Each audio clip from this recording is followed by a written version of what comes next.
संक्रांति टीका में चल रहा था। कर्मणि क्लेशभूष्टत्व बुद्धिया अपि अलसत्वेन वापि आपात वैराग्यात् जो है शिखा यज्ञोपवीत त्याग मात्रादेव सिद्धिम नैष्कर्म्य सिद्धिम न प्राप्नोति। क्लेश भूष्ट, बहुत क्लेश कर्म करने में, अथवा आलस्य, अथवा आपात वैराग्य हो गया, झूठी वैराग्य हो गया। तो शिखा यज्ञ पवित्र आदि त्याग मात्र से, इस प्रकार के संन्यास से कभी कोई सिद्धि या नैष्कर्म्य सिद्धि है वो आपको प्राप्त नहीं हो सकता। कि विधेय मुक्ति ब्राह्मण मुमुक्षुर न समधिगच्छति, ऐसा जो विधेय मुक्ति है निष्कर्म सिद्धि नाम से, वह ब्राह्मण है जो मुमुक्षु है, साधक है, उस प्रकार का मुक्ति प्राप्त नहीं हो सकता। विनैव वेदांत श्रवणजन्य ज्ञान है ना। क्यों ऐसे? क्योंकि वेदांत श्रवणजन्य ज्ञान के बिना केवल संन्यास लेने मात्र से मोक्ष नहीं हो सकता। कि श्रुतियों ने कहा है ज्ञान आदेव तो कैवल्यम, इति श्रुति प्रसिद्ध है। ज्ञान से ही कैवल्य होता है, मोक्ष होता है, कोई दूसरा साधन ही नहीं मोक्ष का। ननु सन्न्यस्य मुक्त्यर्थम धरोपास्तिम वा वैश्वानरीं वा उपास्तिम शिवस्य वा पूजां तन्नाम कीर्तन वा कुर्यामिति चेत। इस संन्यास के बाद वेदांत पढ़ने की क्या जरूरत है? मुक्ति पाना है, हम उपासना कर लेंगे। धरोपास्तिम वा वैश्वानरीं उपास्तिम वा, तो वैश्वानरी विद्या, तो शिव जी की पूजा पाठ कर लेंगे, या शिव के नाम ज्ञानम शंकरादिच्छेद है ना, शंकर भगवान ज्ञान प्रदान करते हैं, इसे शंकर भगवान का नाम लिया करेंगे, जप करेंगे, ओम नमः शिवाय ओम नमः शिवाय जाप करेंगे, पुरस्चरण कर डालेंगे 2-4, उसे मोक्ष हो जाना चाहिए। यदि चेत नाद्य, 4 विकल्प दिया, धरोपासना, वैष्णवोपासना, शिव पूजा या नाम संकीर्तन। इन चारों में से एक भी उचित नहीं है, किसी मोक्ष होने वाला नहीं है। क्यों? वो एक एक करके जवाब दे रहे। नाद्य सत्य काम सत्य संकल्प इत्यादि धरोपास सत्य कामत्वादि गुणवत्व श्रवणात्। क्यों? सत्य कामत्वादि गुणवत्व सुनाई दे रहा है, वो सगुण ब्रह्म के मामला है, निर्गुण ब्रह्म है नहीं वहाँ। वो तो सगुण ब्रह्म का मामला है, निर्गुण ब्रह्म कहाँ है यहाँ पर? मोक्ष कैसे हो जाएगा बिना निर्गुण ब्रह्म के? सत्यगमत्वादि गुणवत्व श्रवणाद गुणवद्ध उपास्त्या तद्भाव आपत्ति प्रसंगात। गुण वाले की उपासना करने से आप भी गुण वाला ही हो जाओगे। तद्भाव आपत्ति, जिसकी उपासना करते हो तद्रूप की प्राप्ति होती है, सिद्धांत है। न द्वितीय, चलो फिर वैश्वान उपासना कर लो। स सर्वेषु भूतेषु अन्नम मत्ति, उसमें ये आया, पर सकल भूतों में अन्न को खाने वाला वैश्वान अग्नि बन जाएगा। फिर आप उस वैश्वान देवता की उपासना करोगे, आप भी वैश्वान देवता बन जाओगे। नियम यही है, देवो भूत्वा देवान अप्येति, देव भाव को प्राप्त करके देवता के साथ एकीभूत हो जाता है। इसीलिए आगे दिए हैं पंक्ति को, इति श्रवणाद वैश्वान उपास्त्या सर्वभूतात्मा आत्मना अन्नादन मात्र फल प्रसंगात। सर्वभूतात्मा में युक्त होकर के आप भी अन्न को खाने वाले मात्र बन जाओगे। अथवा न तृतीय हो, शिव जी की पूजा पाठ करूँगा वो भी ठीक नहीं, कि देवो भूतवा देवानप्येति श्रवणात् तल्लोक प्राप्त प्रसंगात। शिव जी के लोग शिवलोक चले जाओगे। सब जितने भी विशिष्ट भावना करके चलने वाले सब यही है। कोई गोलोक जाना चाहता है, कोई साकेत लोक जाना चाह रहा है, कोई शिव कैलाश लोक है शिव जी का, कोई वहाँ जाना चाहता है, कोई वैकुंठ लोक है, कोई कहते वैकुंठ जाएंगे हम। सब अपने अपने लोकों को मान बैठे हैं, उस लोकों को जाने की बात करते हैं। लेकिन जिस किसी भी लोक में जाओ, भले आप अपने हिसाब से वहाँ अमरत्व की बात कहेंगे, इन वास्तव में वहाँ से भी लौटना ही पड़ेगा। जहाँ गति है आगति भी निश्चित है, गमनागमन यह युगपथ होना ही है। अतएव जो है इन लोकों में जाने का फायदे से मोक्ष होने वाला नहीं है। ना भी चतुर्थ, फिर चौथा ले लो, नाम संकीर्तन करते करते हो जाऊंगा, नास्ति पातकम महो कलिकाले नाम कीर्तन परेशु नरेशु। कहा गया नाम कीर्तन पर मनुष्यों में इस कलयुग में पातकम महो नास्ति, किसी भी प्रकार का पातक दोष लागू ही नहीं होगा। पातक दोष नहीं है, महापातक दोष नहीं, कोई पाप लागू नहीं होता उसको। नाम संकीर्तन सारे पाप नष्ट हो जाएंगे। पुण्य श्रवण कीर्तनम इत्यादि वचनात् पापक्षम मात्र प्रयोजन सिद्ध है। उसका दुनिया में बहुत यश हो गए, बहुत बढ़िया कीर्तन करता है, बहुत भजन करता है, बड़े भजनानंदी है, ऐसे ऐसे लोग बोलने लगेंगे। नाम होगा दुनिया में, नाम होगा तो साथ में आपको पता ही है पैसे की कमी नहीं हो, मैं भी खूब आएगी, उसी में उलझ जाएगा, फिर वो मुक्त कैसे हो सकेगा। इसीलिए वह चौथे प्रक्रिया से भी मोक्ष इत्यादि वचनात् पाप क्षय मात्र उसका प्रयोजन होता है, मोक्ष प्रयोजन नहीं हो सकता। यद दृश्यम, यद दकार नहीं है यहाँ, यद दृश्यम तद असत इति अव्याकृत आदे स्थूलांत से सगुण से स्थूलांत, एक और अक्षर यहाँ भी यदि कुछ है उसको बंद करो, काट दो इसको। यद दृश्यम, जो दृश्य होता है संसार है जो भी है वह सब क्या है, तद असत। ऐसे अव्याकृत से आरंभ करके स्थूल आपके अपने शरीर पर्यंत स्थूलांतस्य सगुणस्य सर्वस्य, ये सब क्या है, सगुण साकार है। दृश्यत्वेन असत्वगमात्, दृश्य होने के नाते असत्य जब निश्चय हो गया, उपास्य से सर्वस्यापि सगुणत्वेन, जो भी उपास्य है वह सब क्या होगा, सगुण ही होगा निश्चित रूपेण। तो असत्व असत्वात् व्यभिचारात् असद उपास्या तो असद भाव फलम सिद्ध्यति। ये सब असद होने के नाते, या कुछ गलत छपे ठीक कर लेना, असत्वात्, और दूसरा हेतु व्यभिचाराद, व्यभिचार होने से भी असद उपासना करने वाला व्यक्ति अंत में असद भाव को ही प्राप्त होता है, उसका फल यही होगा। न क्वचित भी सद्भाव, सद्भाव की प्राप्ति, मोक्ष की प्राप्ति हो नहीं सकता। कि नियम है उपासना अनुरूपत्वात् फल सिद्ध है, जैसे उपासना करोगे वैसा फल मिलेगा।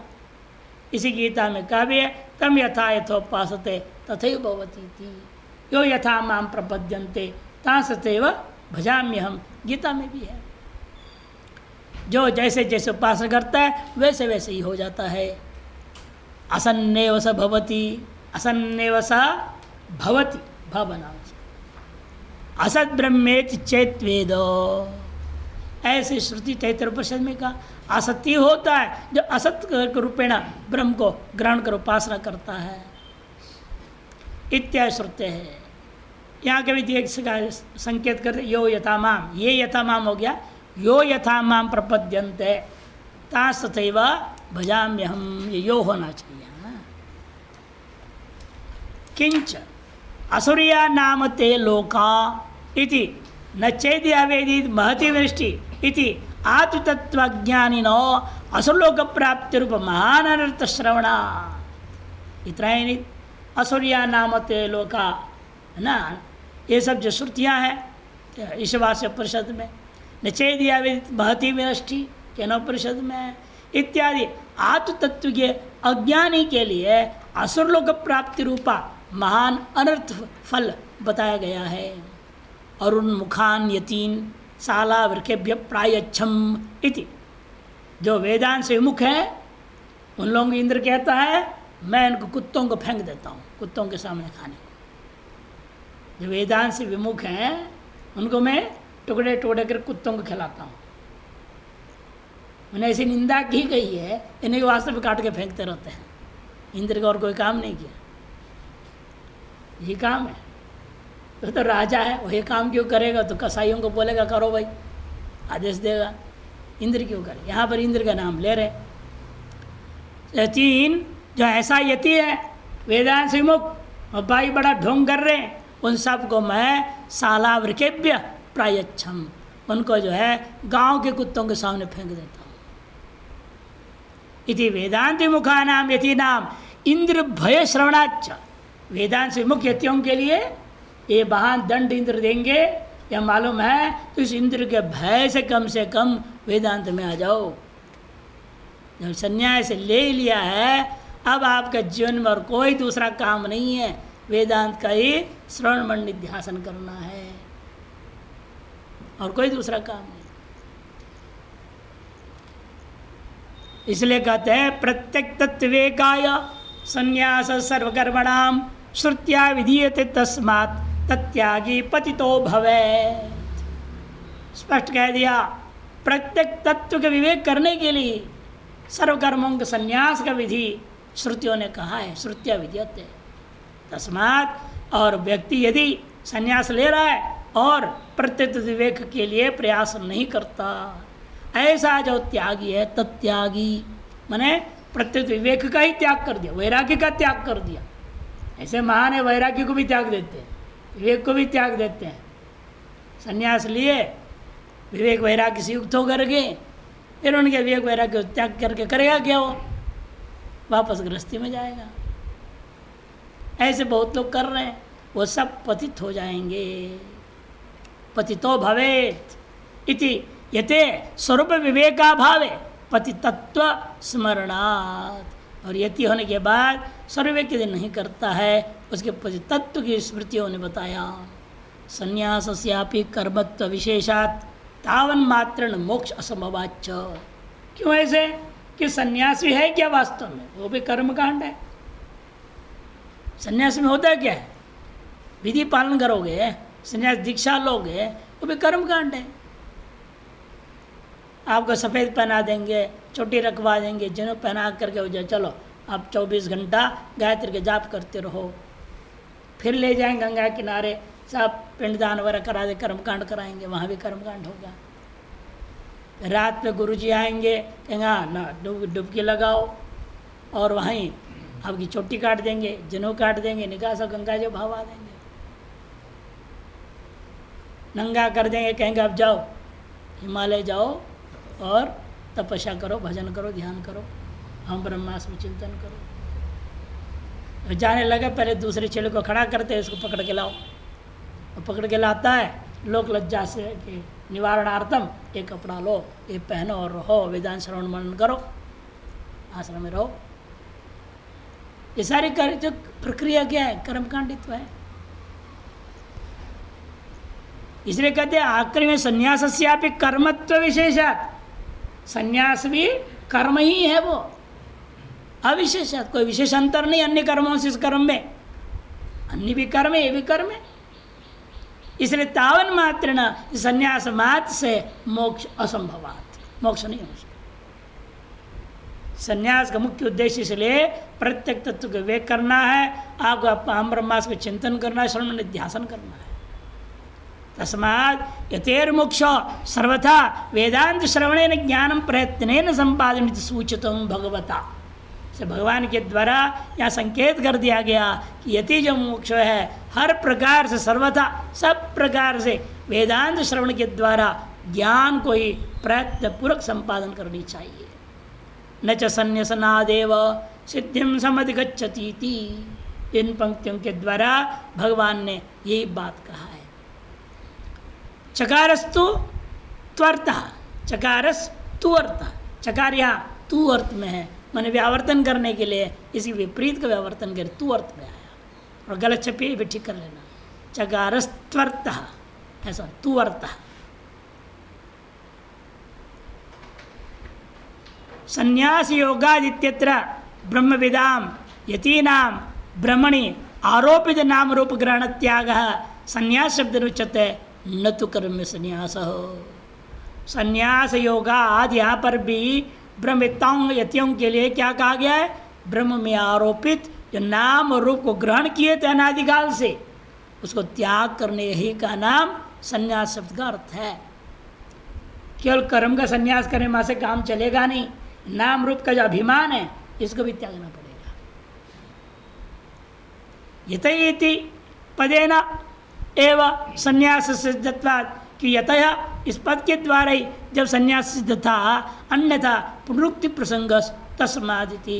नहीं तो फिर यति शब्द ही बोलोगे, संन्यास शब्द ही बोलोगे, दोनों बोलोगे तो पुनरुक्ति दोष हो जाएगा। इसे हमें ये अंतर करना पड़ेगा।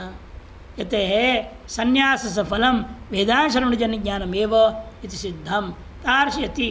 जो नाम और रूप आदि का भी अहंकार ममकार का परित्याग करके जो वास्तविक संन्यास ग्रहण किया है उसके लिए यही फल है कि वेदांत श्रवणजन्य ज्ञान प्राप्ति उसका फल होता है इति सिद्धम। टिप्पणकार या दिलाते हैं कर्त कर्त अभ्यास जड़ंती हो तो सुजान। बिना अभ्यास के काम चलेगा नहीं। एक बार सुन लिया हो गया नहीं चलेगा। बार बार सुनने की जरूरत नहीं है, इन अभ्यास करने की जरूरत है। एक बार सम्यक श्रवण कर लिया वेदांत, बार बार यहाँ आने की जरूरत नहीं है, भीड़ करने की जरूरत नहीं है। अपने ही यहाँ है जहाँ भी रहो और मनन करते रहना। नित्य स्वाध्याय छोड़ना नहीं है। कहीं भी रहो, किसी भी अवस्था में रहो, घंटा 2 घंटा जितनी हो सके, कम से कम 1 घंटा स्वाध्याय करनी चाहिए। वही आपको बचाए रखता है इस माया जाल से। बार बार पढ़ते रहेंगे, सुनते रहेंगे, समझते रहेंगे तो क्या होगा, दिमाग में इसके प्रति भाव बना रहेगा, श्रद्धा बनी रहेगी, तो माया जाल से बच सकता है। इसलिए अभ्यास करना पड़ता है।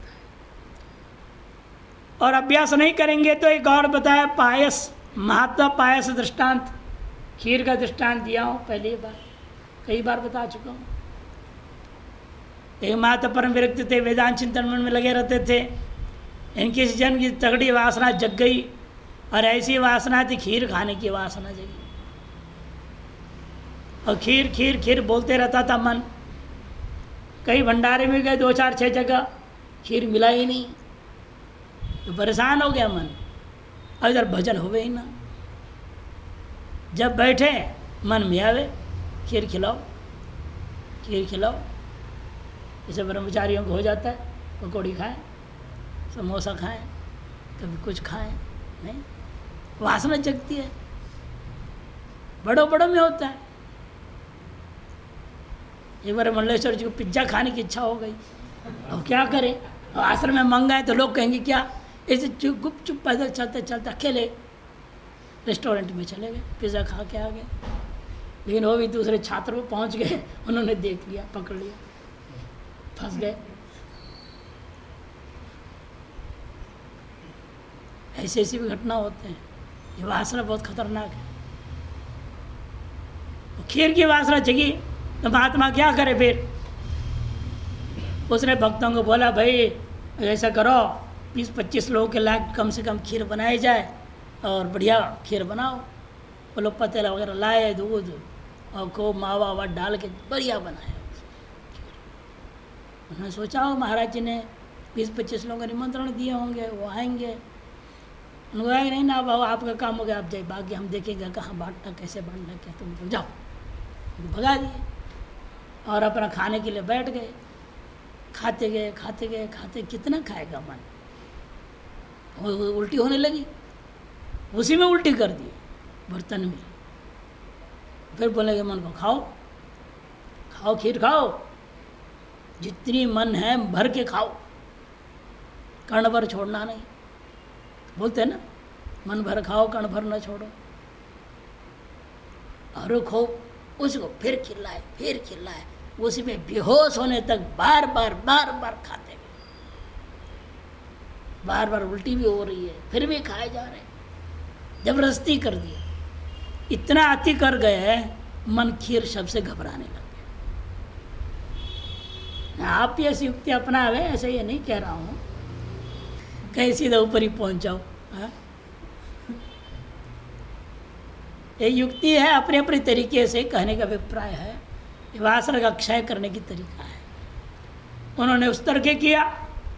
आप यदि असद्वाद से लो, इसके बिना भी मैं जी सकता हूँ। ये सुंदर फॉर्मूला है आपके लिए। कोई भी चीज़ जो सताता है, उस एक ही बात कहो मन को, इसके बिना मैं नहीं जी सकता हूँ। इसके बिना भी तो मैं जी सकता हूँ। सारा जिंदगी इसके बिना रहा, अब क्या रह गया। शेष जिंदगी इसके बिना रह सकता हूँ। बार बार मन को टोको तो उसे वैराग्य हो जाएगा, इसको चाहना बंद कर देगा। तो इसके बिना मैं रह सकता हूँ तो क्या करना है इससे। एक महात्मा आता था, वही बोलता था महाराज मेरे पछता रहा हूँ मैं। अरे क्या पछता रही? 10-12 साल हो गया संन्यास लिए हुए, अब इच्छा हो रही मैं शादी करूँ, क्या करूँ, परेशान हो गया। मैंने उनको यही कहा देखो कोई रास्ता नहीं है इसमें, आप यही कहो इसके बिना मैं जिंदगी का 40 साल बिता लिया,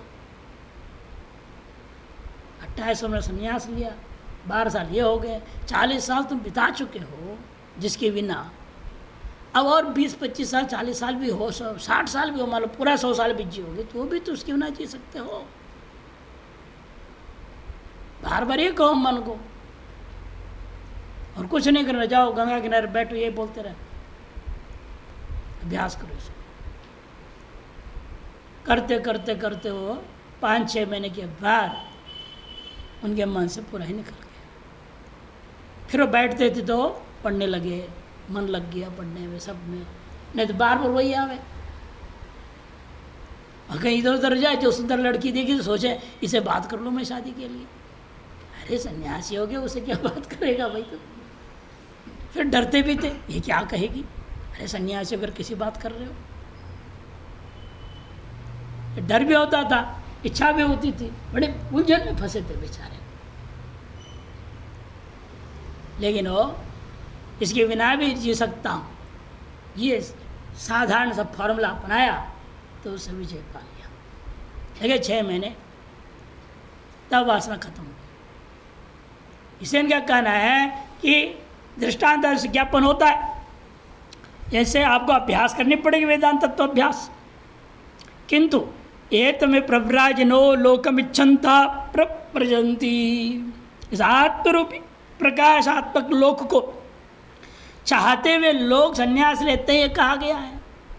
एवं वैतम मातन विदित्वा ब्राह्मण पुत्रेषणायाश्च वित्तेषणायाश्च लोकेषणायाश्च वित्थाय अथ वृक्षाचर्यं चरन्ति। ये श्रुतियाँ कह रही है संन्यास लेना चाहिए, भिक्षाटन में चले जाओ, घर द्वार छोड़ो, पुत्रेषणा वित्तेषणा लोकेषणा सबका त्याग करके इस आत्मा को ही जान कर वे सब सन्यासी हो जाते हैं। अभयम सर्वभूतेभ्यो दत्त्वा नैष्कर्म्यम् आचरेत्, सकल भूतों को अभय प्रदान करके नैष्कर्म्य भाव का आचरण करना चाहिए, सर्वकर्म त्याग पर विराजमान रहना चाहिए। शांतो दांतो प्रसिद्धिक्ष हो, सर्व अंतःकरण को शांत करो, बाह्य करणों को दांत दमन करो, उपरति से युक्त हो जाओ, सकल द्वंद्वों की सहन करो, इत्यादि साधनों को अपनाने के लिए कहा गया है संन्यास के द्वारा। संन्यास योगात् यथा शुद्ध सत्वा, और संन्यास योग से ही ये यति लोग शुद्ध अंतःकरण वाले होते हैं। इत्यादि श्रुति स्मृति ही केवलात् कर्म संन्यासात् विनिश्चिति ज्ञाप्यते। यदि कोई कहता है केवल कर्म संन्यास से भी नैष्कर्म्य सिद्धि का ज्ञापन हो रहे इन श्रुति स्मृतियों के आधार पर, अतः कथम न करुणामनर्म्भयति चेत, इसे करुणामनर्म्भात् नैष्कर्म्य न समश्नुते, ये आपने कैसे कह दिया पूर्वार्ध में? तब उत्तरार्ध में जवाब में कहा न संन्यासनादेव सिद्धिम समधिगच्छति, संन्यास मार्ग से सिद्धि की प्राप्ति नहीं हो सकती है। इन श्रुतियों का तात्पर्य भी यही है, संन्यास लेके आपको उस आत्मा के बारे में चिंतन करना है, जिसके लिए आपने लिया है उसमें लगो। इसमें ये कहा ना एतमेव इच्छन्ता, इस आत्मा को ही चाहते हुए संन्यास लिया। एतम एवं एवं आत्मानं विदित्वा, आत्मा को जान करके उसका अनुभूति करने के लिए संन्यास ले हो, अब उसी में लगो, फिर दूसरे कार्य नहीं करना। ये हम तात्पर्य होने से आपके संन्यास करने मात्र से काम चलता नहीं, ये बात कहा गया। कस्मात्मन कारणात् कर्म संन्यास मात्र ज्ञान रहितात् सिद्धिम नैष्कर्म्य लक्षणाम पुरुषो नाधिगच्छति इति हेत्वाकांक्षम माह।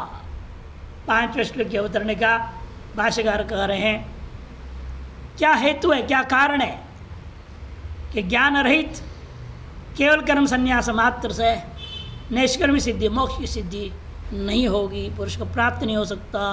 इसमें क्या कारण है? इति हेत्वाकांक्षा, हेतु पूछना चाहते हो, कारण जानना चाहते हो, कहते भगवान उसके लिए भी जवाब दे रहे हैं। कारण है कि आप चुपचाप बैठ ही नहीं सकते, कर्म के बिना शरीर जिंदा हो, श्वास चल रहा हो, कोई ना कोई क्रिया होती रहेगी। और कोई क्रिया नहीं तो सोते रहोगे ना, वो भी तो क्रिया है। बैठे रहना ये भी एक क्रिया ही है। क्रिया बिना शरीर है क्या? श्वास चलना भी स्वाभाविक ही क्रिया है, उसके लिए चिंता कहाँ रहेगा वो। इसीलिए आपके बात एक झूठी विचार है कि कर्म के बिना मैं रह सकता हूँ, ये झूठी विचार। कर्म के बिना वही रह सकता है जो निष्क्रिय ब्रह्म रूप को प्राप्त कर लिया है।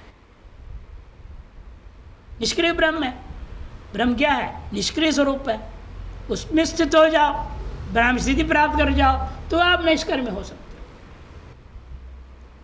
हो। जब तक शरीर आदि उपाधि में है, ब्रह्मनिष्ठ नहीं है, तो आप कर्म त्याग मां से आप कहोगे निष्कर्म तो हो जाएगी, मुक्ति हो जाएगी, नहीं हो सकती। क्योंकि कुछ न कुछ करोगे ही।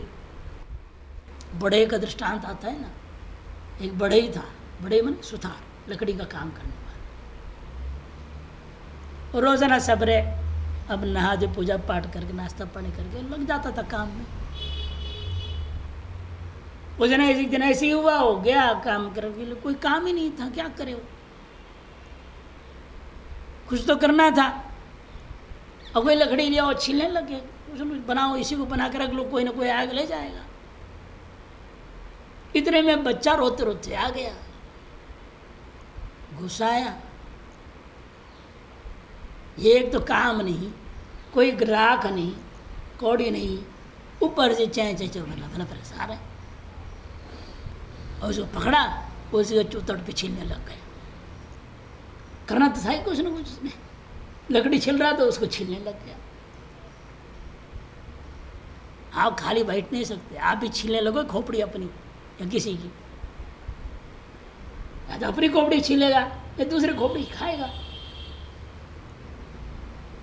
करेगा कुछ ना कुछ, चुपचाप बैठ नहीं सकता कोई। इसे संन्यास में से मैं कर्म रहित, कर्म संन्यास, सर्व कर्म संन्यास लेकर बैठ जाऊंगा, चुप बैठूंगा, ये असंभव। ये बात श्लोक बोलता है, नहीं कश्चित् क्षणमपि इत्यादि कार्य।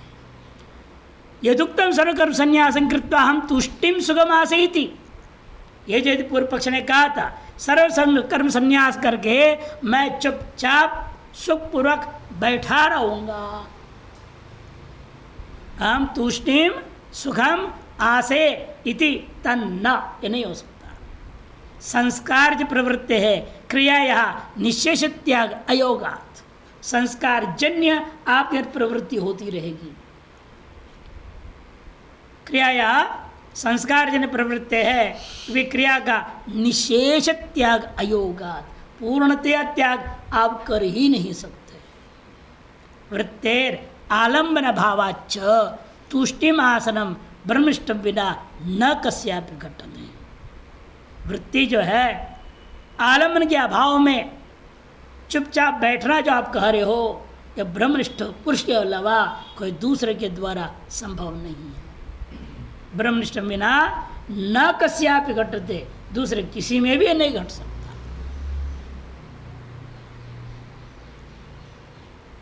हम लोग भी देखते हैं, वेद अभ्यास कर रहे हैं, श्रवण करते हैं, श्रवण करा रहे हैं, लगे रहते हैं, लेकिन खाली बैठे नहीं जाता है। सवेरे बैठो, चुपचाप बैठो, नहीं चुपचाप बैठा ही नहीं जाता। मन में श्रुतियां आ जाती है, श्रुतियों को लोग चिंतन कर लग जाते हैं हम। अरे मन को चुप बैठो, नहीं बैठेगा वो।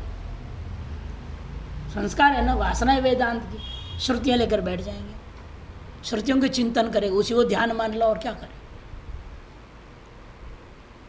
निर्वृत्तिक स्वरूप हो ही नहीं सकता। विषय आलम्बन रहित जो है केवल ब्रह्माकार वृत्ति, अखंडाकार वृत्ति, ये भी आसान खेल नहीं है। कहना आसान होता है, इन बैठ के करके तो देखो तब पता चलेगा। इसलिए हम लोग से चलो ब्रह्माकार वृत्ति ना हो तो कोई बात नहीं, शास्त्राकार वृत्ति तो चल रही है, वही धीरे धीरे उसे पहुंचा देगी। इन लगे रहना पड़ेगा। और अन्य कर्म में लगोगे, ये नहीं हो रहा है सोच करके जगत के विषय में लग जाओगे, फिर तो मोह माया में चला गया। इसलिए सिद्धांत को सम्यक समझ के वो सिद्धांत की स्थिति प्राप्ति होने तक सिद्धांत के अनुसंधान करते रहना पड़ता है। इसलिए कहते हैं नहीं कश्चित् क्षणमपि जातु तिष्ठत्य कर्म कृत कार्यते यवश कर्म सर्वः प्रकृतिजैर्गुणैः नहीं कश्चित् क्षणमपि जातु तिष्ठत्य कर्म कृत कार्यते यवश कर्म सर्वः प्रकृतिजैर्गुणैः। एक क्षण भी कश्चित् क्षणमपि, एक क्षण भी, कश्चित अपि, कश्चित को अपि के साथ जोड़ देंगे, क्षण के साथ भी जोड़ दो। एक क्षण भी, कोई भी, कश्चित अपि क्षणमपि न जात तिष्ठति अकर्मकृत, कर्म के बिना बिल्कुल बैठ ही नहीं सकते। कार्यते ह्यवश कर्म, अवश्य किसी न किसी के वश में होकर के कर्म तो करते ही रहेगा। कौन? सर्व, सभी लोग। प्रकृतिजैर गुण ही कर्म अवश्य सन कार्यते एवं, प्रकृति जन गुणों के से प्रेरित होकर के सभी के सभी लोग कोई न कोई कर्म करते ही रहेंगे, चाहे बुरे कर्म कर रहे हैं चाहे अच्छे कर्म कर रहे हैं, करते रहेंगे। और कोई काम नहीं तो क्या करे, कर्म करें, इधर से उधर आग लगाने के काम करना शुरू कर देते हैं बेफालतू के। न कुछ शांति से बैठेंगे न दूसरे को शांति से बैठने देंगे। आग लगाओ तो क्या होगा, शांति पे बैठे पाएगा वो, और खुद में अशांति तभी तो दूसरों के पास गया इस तरह का काम करने। इसकी अपेक्षा से अच्छा है दिन रात पुस्तक में लग जाओ, शास्त्र में लग जाओ, इधर जाना ही नहीं, किसी मिलना ही नहीं, सुनना ही नहीं किसी, ये बात खत्म। वे आ गए सुनाने वाला आते हैं तो मना कर दो, भाई ये सब बातें चर्चा मत करो यहाँ, खत्म। शास्त्र संबंधी चर्चा करना है करो, अपने व्यक्तिगत कोई समस्या की चर्चा करना है छोड़ो, वो भी सांसारिक के कोई बात नहीं, वो भी चलेगा, लेकिन इधर उधर इधर उधर करना ये बात कई लेकिन आदत तो क्या करें, उनकी संस्कार ही उनके ऐसा है। इसे प्रकृति संस्कार जैर गुण ही। भाष्यकार नहीं थी, नहीं ही मने यस्मात् क्षणमपि कालम, एक क्षण भी काल का, जातु मने कदाचित भी, कभी भी, कश्चित कोई भी, तिष्ठति बैठा है, अकर्म कृत सन कर्म न करते हुए रहे, ऐसा न नहीं हो सकता। कस्मात्, क्यों? क्यों कार्यते ही यस्मात् अवश्य एव कर्म, अवश्य होकर के वह कर्म करेगा ही। कौन? सर्व, सभी लोग, सर्व प्राणी किससे प्रेरित होकर करेंगे? प्रकृति चाहिए। प्रकृतो जाते ही सत्वरस्तमो विर्गुण ही, प्रकृति से उत्पन्न सत्वरस्तमो गुणात्मिका वृत्तियों से प्रेरित होकर के करते ही रहेगा कुछ न कुछ, कुछ न कुछ। कौन है वो सर्व? स्पष्ट कर दिया, अज्ञेय वाक्य शेष, जो अज्ञानी है, जो विवेकहीन है, वैराग्यहीन है, असन्यासी है, वो ये काम करेगा। ये तो वक्षति, इसलिए आगे भी कहेंगे गुणैर्यो न विचाल्यते, जो गुणों से विचलित नहीं होता। सांख्यानाम पृथक करणाद अज्ञानाम एवं कर्मयोगो न ज्ञानाम, सांख्यों को अलग कर देने से स्पष्ट ही है, अज्ञों के लिए ये बात कही जा रही है कर्मयोगो न ज्ञानी नाम। ज्ञान नाम तो गुणैर अचाल्यमाना नाम, ज्ञानी वे हैं जो गुणों के द्वारा विचलित नहीं होने वाले हैं। स्वतः चलनाभावात, स्वतः चलना अभाव स्वरूप आत्मा ब्रह्म युक्त है वो, अतएव कर्मयोग नोपपदिते, ज्ञान मार्गियों के लिए कर्मयोग उपपन्न नहीं हो सकता। तथा च व्याख्यातम वेदा विनाशनम इत्यत्र, पूर्व में इसका व्याख्यान इस प्रकार कर चुका हूँ, वेदा विनाशम नित्यम इत्यादि श्लोक की व्याख्या नहीं थी। शंकरानंदी अत्र लोके, अत्र मनुष्य लोक में जातु कदाचिदपि कभी भी कश्चिदपि कोई भी यो वा को वापि जो कोई भी होवे कौन प्राणी मनुष्य आदि सगली योनियों में रहने वाले क्षणम क्षणार्धम पर क्षण तो छोड़ो आधा क्षण भी नहीं बैठ सकता। क्षण से और बढ़ के बोल दिए एक क्षण तो छोड़िए आधा क्षण भी चुप नहीं बैठ सकता है। क्षणार्धम अपनी अकर्मकृत किमपि कर्म कुर्वन न तिष्ठति न को अन्वय कर दो कोई भी कर्म को न करता हुआ या नहीं बैठ सकता। किंतु सुषुप्ति बिना जागृत स्वप्ने सर्वदा कायेन वा मनसा वा वाचा वा चक्षुरादिर्वा यत्किंचित कर्म कुर्वन्नेव तिष्ठति।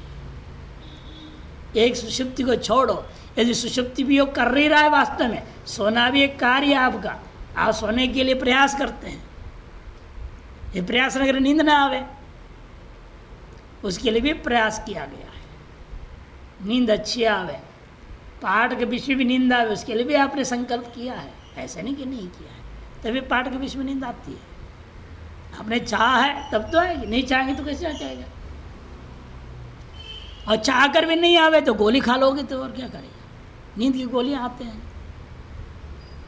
तो इसीलिए संसार में जो भी जागृत स्वप्न सुषुप्ति ये सब क्रियात्मक है सब हम ही कर रहे हैं लगातार कर रहे हैं।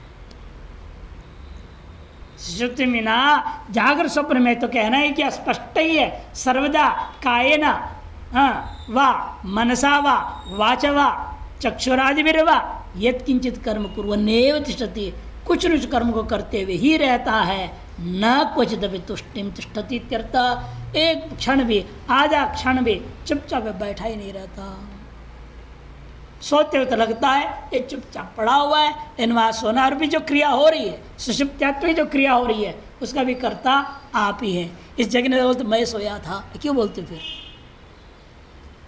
आप जो है सोना और भी क्रिया नहीं कर रहे थे तो मैं सोया तो कैसे आप बोल सकते हैं उस क्रिया का भी कर्तृत्व आप अपने में स्वीकार कर रहे हो अतः उस समय में भी आप क्रिया कर ही रहे हैं भले प्रत्यक्ष दृष्टि नहीं है स्वप्न जागृत के समान लेकिन अप्रत्यक्ष परोक्ष रूपेण आप ही क्रिया करता है।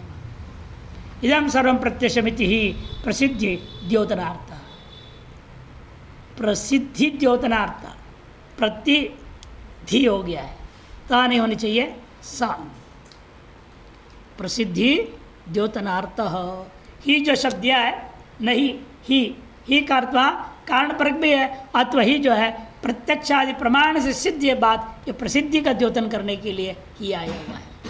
कस्मात तुष्टि स्थातु न शक्नोति क्यों ये चुपचाप आधा क्षण में बैठ नहीं पाता है इत्याकांक्षा कार्यत इति ही यस्मात् कारणात् यह भी ही आया दोबारा ही मने यह कारणात् यस्मात् कारणात् सर्वोपि मने प्राणी वर्ग सभी प्राणी वर्ग प्रकृति ही सत्वरस्तमो गुणात्मिका मूल प्रकृति तस्या सकाशात् जाता प्रकृत्या तैर्गुणैर्गुणा द्रव्य वासना गुण वासना कर्म वासना जाति वासना रागद्वेषादिश्च तै प्रकृतिर्गुणैर् अंतःप्रेर्यमाणो अवशो अस्वतंत्र सन जिसलिए कि प्राणी वर्ग क्या है प्रकृति जैर गुण ही प्रकृति जैर की व्याख्या कर रहे प्रकृति से क्या लेना सत्वरजतमो गुणात्मिका मूल प्रकृति तस्या सकाशात उससे उत्पन्न हुआ उसका नाम प्रकृति जाहा कौन है वो तैर गुणैर गुणा उन गुणों से गुणों की वृत्ति से वृत्ति पैदा हो रहे हैं वृत्तियों का परिणाम चल रहा है इन तीनों गुणों का परिणाम है गुणों से गुणों का परिणाम दिख रहा है क्या क्या गुण परिणाम दिख रहा है आपके अंदर अपने में द्रव्य की वासना है गुणों की वासना है कर्म की वासना है जाति की वासना है राग द्वेष आदि कह दिया तई प्रजेर गुण ही इन प्रकृतिजन इन गुणों के द्वारा अंत प्रेर्यमाण भीतर से आपको प्रेरणा देते रहते हैं अवश्य हो इसलिए आप स्वतंत्र है नहीं अस्वतंत्र सन एव बहिर अंत कर्म नाना व्यापार रूपम कार्यते भीतर या बाहर कोई कार्य नहीं कर रहे हो तो भीतर कर्म कर रहे हो आलतू फालतू सोचना है आलतू फालतू प्लान बना रहे हैं नहीं ये करूँगा वो करूँगा, ऐसे करूँगा वैसे करूँगा, ये होगा तो ऐसा, वो होगा तो वैसा, बैठे बैठे बैठे कल्पना की जगत में चले जाते हैं। भीतर भी कर रहे हैं आप या बाहर कर रहे हैं, बहि बाहर अंतवा कर्म। कैसे कर्म? नाना व्यापार रूपम कार्यते। वासनात्मिका है प्रवृत्तिर्वशो भूत्वा, वासनात्मिका प्रवृत्ति के वश में आकर के न कोपि तुष्टि स्थातुम शक्नोति, कोई भी चुपचाप बैठ नहीं सकता। यदि बिना ब्रह्मविद वर्यम, लेकिन एक कौन को छोड़ दोगे? एकमात्र ब्रह्मविद वर्य जो होते हैं वही व्यक्ति चुप बैठ सकता है, क्योंकि अब अपना निष्क्रिय भाव में स्थित हो जाते हैं, ब्रह्म भाव में स्थित हो जाते हैं, वो निष्क्रिय रूप में ही है, अतः उनसे कोई कर्म नहीं हो रहा है। ब्रह्मविद वर्यस्तु